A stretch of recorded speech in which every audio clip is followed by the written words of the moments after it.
पाकिस्तान में पॉलिसीज़ के तसलसल पर मुसलसल सवाल उठ रहे हैं। इसी के साथ 3, 6 और 12 माह के टी बिल्स की शरह सूद में भी इजाफा स्टेट बैंक की जानिब से बुनियादी शरह सूद बढ़ाने का इशारा दे रहा है और 6 माह के टी बिल्स पर शरह सूद गुज़िश्ता साल दिसंबर में 12.3% थी, जो कि अब बढ़ के 12.72 हो चुकी है। इन माशी मसाइल में एक पहाड़ जैसा मसला हमारे तबाह हाल एनर्जी सेक्टर का भी है, जिसकी बदौलत हमारे गर्दिशी कर्जे 2600 अरब रुपए तक पहुँच चुके हैं। ये वो तबाहकुन सूरत हाल है जिसका सियासतदानों को और मौजूदा सियासी माहौल का कोई परवाह नज़र नहीं आती, और ये सूरत हाल यकीनन पाकिस्तान के लिए सबसे दर्दनाक और मुसीबत का माहौल है, क्योंकि इसकी खबर किसी को नहीं है और ये वो मामला है जिसने पाकिस्तान की खबर ले लेनी है। इस पर बात करते हैं और इसके लिए हमें ज्वाइन कर रहे हैं जनाब Mohammad Suhail, chief executive officer है टॉप लाइन सिक्योरिटीज़ के। बहुत बुरा हाल है मोहम्मद सुहेल साहब, ओवरऑल हर तरफ हम देख रहे हैं कि मईशत शदीद दबाव में है। एक एक करके बात करते हैं। पहले तो ये बताइए कि जो रुपए की कदर में ड्रामाई कमी आई है पिछले 2 महीने के दौरान, इसकी कलीदी वजूहात क्या है? ख़ास तौर पर पिछले चंद हफ्तों में तो ये एक बहुत ही भयानक सूरत हाल रही है।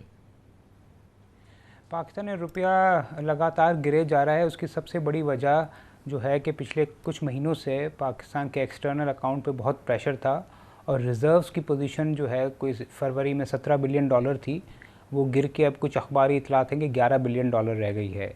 तो ये तो एक मसला पाकिस्तान का पिछले कुछ हफ्तों से चल रहा था, मगर इसमें adding fuel to the fire ये हुआ है कि जो सियासी क्राइसिस शुरू हुआ है उसने इन्वेस्टर्स को, इंपोर्टर को, एक्सपोर्टर को और परेशान कर दिया है, जिसकी वजह से जो प्रेशर रुपए पे ऑलरेडी था वो दुगना हो गया है। ये जो हमारा जो इंस्टेबिलिटी है, पॉलिटिकल इंस्टेबिलिटी, नॉइज़, बहुत ही कमोशन एक तरह का है, किस किस तरीके से ये हमारी इकॉनमी पर असरअंदाज हो रहा है?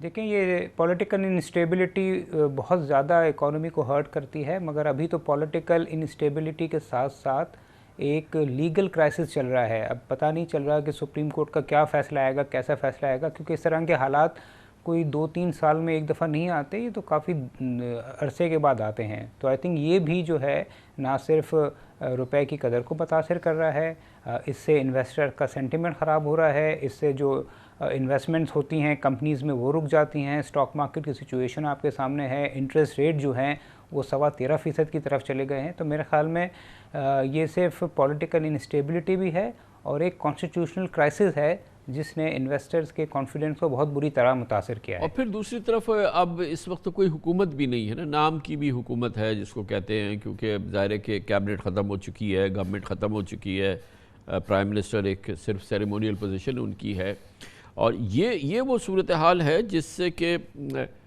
ये भी इम्पैक्ट कर रही है ना ओवरऑल सिचुएशन भी। जब गवर्नमेंट ही नहीं हो, फैसले नहीं हो रहे हों और फौरी रिस्पॉन्स नहीं कर रही हो गवर्नमेंट हालात के हवाले से जो हुकूमत है, तो उसके भी तो अपने असरात हैं। जिस तरह मैंने पहले कहा कि मईशत को वैसे ही चैलेंजेस दरकार थे, IMF से मुज़ाकरात भी कामयाब नहीं हो रहे थे, मगर अब हुकूमत के ना होने से तो ये चीज़ें और पेचीदा हो गई हैं, क्योंकि डे टू डे मैटर्स होते थे वो मिनिस्ट्री लेवल पे हल होते थे। अब वहाँ सेक्रेटरीज तो ज़रूर होंगे, मगर एक की डिसीजन मेकर जो इलेक्टेड है उसके ना होने से चीज़ें स्लो हो जाती हैं। फिर इसके अलावा हमारे कुछ फोरम थे, ECC का फोरम है, वहाँ पे डिसीजन मेकिंग होती थी, कैबिनेट के लेवल पे डिसीजन मेकिंग होती थी, और जो हमारे रेगुलर चीज़ें होती थी जिसमें पेट्रोल प्राइसेस की एडजस्टमेंट, गैस प्राइसेस, बिजली के प्राइसेस की एडजस्टमेंट होती थी, वो सारी चीज़ें रुक गई हैं, जिससे मईशत पे बोझ भी पड़ रहा है। और ये हुकूमत के ना होने से एक बहुत ज़्यादा क्राइसिस नुमा सिचुएशन पैदा हो गई है। अब जो भी आइंदा गवर्नमेंट आएगी, यानी कि जो पहली स्टेबल गवर्नमेंट आएगी, वो फिर ये जो पाइल अप होगा, ये जो सारा इस वक्त जो हमारा डैमेज हो रहा है, ये किस तरह से फॉर्म करेगा वो चैलेंजेस, जो सीरियस मोस्ट चैलेंजेस होंगे जो हिट करेंगे किसी भी नई गवर्नमेंट को जाके, और जो अब पाइल अप हो रहे हैं आज से मुसलसल वो उनमें इजाफा हो रहा है। देखिए, जो भी हुकूमत आती है उसके लिए एक बहुत ही बड़ा, बहुत ही सीरियस चैलेंज है, क्योंकि फ़ॉरेन इन्वेस्टर्स की नज़र में पाकिस्तान डिफ़ॉल्ट के करीब पहुंच गया है। जो पाकिस्तान के डॉलर बॉन्ड की यील्ड हैं 16-17%, वो यही शो करती हैं, मैंने इतनी ज़्यादा यील्ड पिछले कोई 10-12 साल में नहीं देखी हैं, वो यही शो करती हैं कि पाकिस्तान शायद अपना डॉलर डेट पे ना कर सके। यही हालात श्रीलंका के कुछ साल पहले थे। तो सबसे पहली जो हुकूमत की प्रायोरिटी होनी चाहिए, जो भी हुकूमत आए इस कॉन्स्टिट्यूशनल क्राइसिस ख़त्म होने के बाद, वो होनी चाहिए कि जो पाकिस्तान इंटरनेशनल एजेंसीज़ हैं, चाहे वो IMF है, वर्ल्ड बैंक है, एशियन डेवलपमेंट बैंक है, इसके साथ साथ जो मुल्क पाकिस्तान को पैसे प्रोवाइड करते हैं, America, Europe, China, Saudi Arabia, Qatar, उनसे ताल्लुकात बेहतर करके पाकिस्तान के फॉरेन एक्सचेंज रिज़र्व्स को सपोर्ट दिया जाए। तो सबसे बड़ा, सबसे अहम चैलेंज होगा आने वाली जो भी सेटअप है उसके लिए कि पाकिस्तान के फॉरेन एक्सचेंज रिज़र्व्स को स्टेबल किया जाए, ताकि पाकिस्तान की करेंसी और पाकिस्तान के इंटरेस्ट रेट को कुछ सपोर्ट मिले। और ये भी एब्सोल्युटली क्रिटिकल है ना कि IMF प्रोग्राम जारी रहे, हम IMF प्रोग्राम के अंदर रहें। अभी तो वो ऑलमोस्ट सस्पेंडेड है, लेकिन ये भी तो क्रिटिकल होगा नई गवर्नमेंट के लिए, क्योंकि मैं अपोजिशन लीडर से सुनता रहता हूँ, बिलावल भुट्टो, ये कि हम IMF से निकल जाएंगे, IMF को हम नहीं करेंगे, ये तमाम बातें। आई गेस कि शायद उनको पता नहीं है कि ये हमारे लिए एब्सोल्युटली क्रिटिकल हो गए। ये बात सही है ना?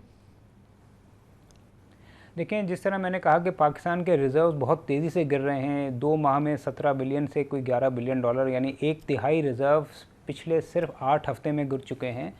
तो IMF की ज़रूरत तो पाकिस्तान को बहुत ज़्यादा है, और आप IMF से पीछा नहीं छुड़ा सकते, क्योंकि अगर आपको IMF सपोर्ट नहीं देगा तो दूसरी मल्टीलैटरल, बायलैटरल एजेंसी सपोर्ट नहीं देंगी, और खुदा न खासा पाकिस्तान ऐसा ना हो कि डिफ़ॉल्ट के करीब चला जाए। तो मेरे ख्याल में आने वाली हुकूमत को, जिस तरह मैंने कहा, कि सबसे बड़ा चैलेंज ये होगा कि एक्सटर्नल अकाउंट को कंट्रोल किया जाए, रिज़र्व्स को बढ़ाया जाए, जिसमें IMF की मदद के बगैर हम ये नहीं चल सकते। श्रीलंका ने पिछले साल एक जज्बाती फ़ैसला किया था और उन्होंने IMF को खुदा हाफिज़ कह दिया था, और अब आप श्रीलंका की हालत देखें, वहाँ की करेंसी पिछले कुछ माह में 200 से कोई 300, 350 के करीब हो गई है, और वहाँ पे एक बहुत बड़ा क्राइसिस आ गया है और हुकूमत ने एमरजेंसी लगा दी है। तो आई थिंक इस क्राइसिस को अवॉइड करने के लिए IMF की सपोर्ट की ज़रूरत नए सेटअप के लिए या नई गवर्नमेंट के लिए बहुत ज़रूरी है। ना सिर्फ ज़रूरी है, मगर बहुत जल्दी लेनी पड़ेगी। और ये नई गवर्नमेंट जो है, जो तो अभी, जिसको तो अभी ये भी श्योर नहीं है कि वो IMF लेगी या नहीं लेगी, हालांकि उसके बगैर तो किसी सूरत से गुजारा नहीं है, मगर वो IMF प्रोग्राम जारी भी रहे और फिर वो बहाल हो जाए पूरा प्रोग्राम, तो वो भी तो फ्री में तो नहीं होगा ना। फिर IMF की अपनी कंडीशंस होंगी, जो मामलात होंगे, जिसको कि फिर नई हुकूमत को पूरा करना होगा, फिर आवाम को वो भी दिखाना होगा।